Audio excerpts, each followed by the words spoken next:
मैं तुमसे कह रहा हूं, रुक जाओ। नहीं, मैं नहीं रुकूंगी। मुझे तुम पर भरोसा नहीं है। यह जगह भागने के लिए सही नहीं है। यहां तुम्हारी बात सुनने वाला कोई नहीं है। मैं फिर कह रहा हूं, रुक जाओ। कोई है? कृपया कोई मेरी मदद करो। शांत रहो, डरने की जरूरत नहीं। पहले यह बताओ, तुम इस सुनसान रेगिस्तान में क्या करने आई हो? मैं अपने पति को ढूंढने आई हूं। तो फिर मुझे देखकर तुम घबरा क्यों गई? और इस तरह भागने की वजह क्या है? तुम उम्र में मुझसे काफी बड़े हो और मैं एक जवान लड़की हूं, इसीलिए मुझे डर लग गया। अच्छा, तो यही वजह है। लेकिन यह मत सोचो कि ताकत सिर्फ उम्र से आती है। हिम्मत और अनुभव भी बहुत मायने रखते हैं। ठीक है, अगर तुम्हें अब भी शक है तो मैं तुम्हारे साथ चलने को तैयार हूं, लेकिन एक शर्त पर। बताओ, शर्त क्या है? मैं तुम्हारी हर शर्त मानने को तैयार हूं। अगर तुम मेरी शर्त मान लोगे तो मैं तुम्हारे साथ चलूंगी। अपनी शर्त बताओ। तुम्हें मेरा पति ढूंढकर मुझे वापस लाना होगा। फिक्र मत करो, तुम्हारा पति खुद ही वापस आ जाएगा, देख लेना। अगर तुम सच में मेरा पति वापस ला सकते हो तो ठीक है, चलो। ठीक है, चलो जौनपुरी की तरफ चलते हैं। ठीक है, मैं चलती हूं, लेकिन ज्यादा उत्साहित मत हो जाना। चलो, ठीक है। ओए, बस करो, मुझे जाने दो प्लीज। सर्द रेगिस्तान की सुनसान रेतों के बीच एक छोटा सा मिट्टी का घर था। उस घर में धर्मपाल नाम का एक बूढ़ा अकेला रहता था। उम्र 100 साल से ऊपर थी। जिस्म कमजोर था, चेहरा झुर्रियों से भरा, मगर आंखों में अजीब सी चमक अभी भी थी। एक रात जब वह गहरी नींद में था, दरवाजे पर जोर से दस्तक हुई। सुनसान रात में वह आवाज डरावनी लग रही थी। बूढ़ा चौंक कर उठा और सोचा, इस वीराने में इस वक्त कौन होगा? बरसों से कोई आया ही नहीं था। दरवाजा खोला तो बाहर नवनीता, एक जवान और खूबसूरत लड़की खड़ी थी। वह जयपुर जा रही थी और रास्ता भटक गई थी। थकी और डर से कांपती हुई वह बस एक रात की पनाह मांग रही थी। बूढ़ा उसे गहरी निगाहों से देखता रहा।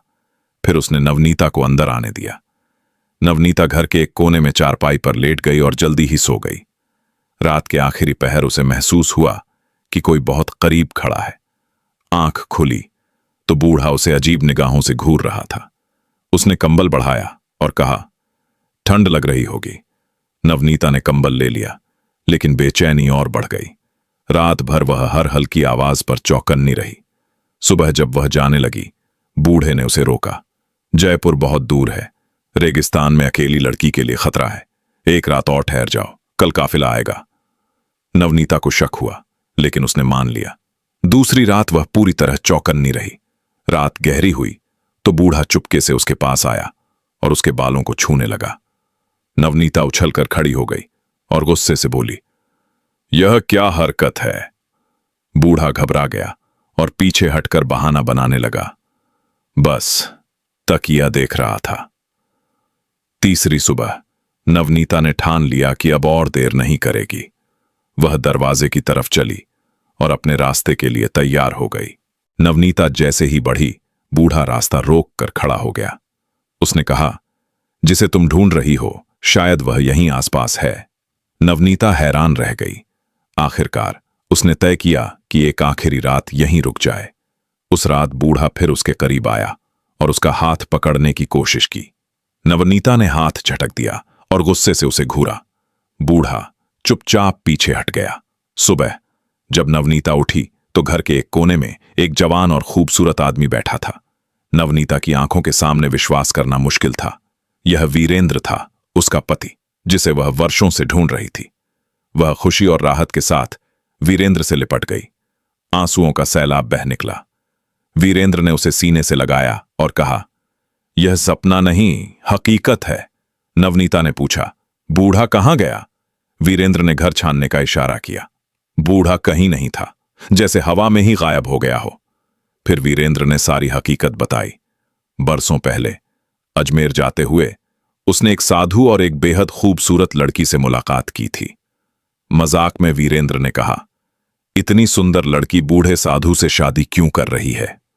बस इतना सुनना था कि लड़की गुस्से में जादू की फूंक मार बैठी। वीरेंद्र 100 साल के बूढ़े आदमी में बदल गया।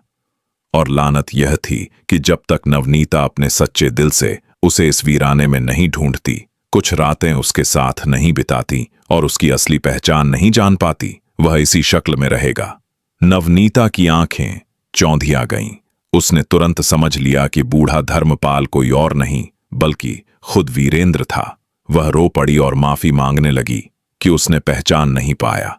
वीरेंद्र ने प्यार और शफकत से उसके सिर पर हाथ रखा और कहा, इसकी कोई गलती नहीं, तुम्हारा सच्चा प्यार और ईमानदारी ही इस लानत को तोड़ने की वजह बना।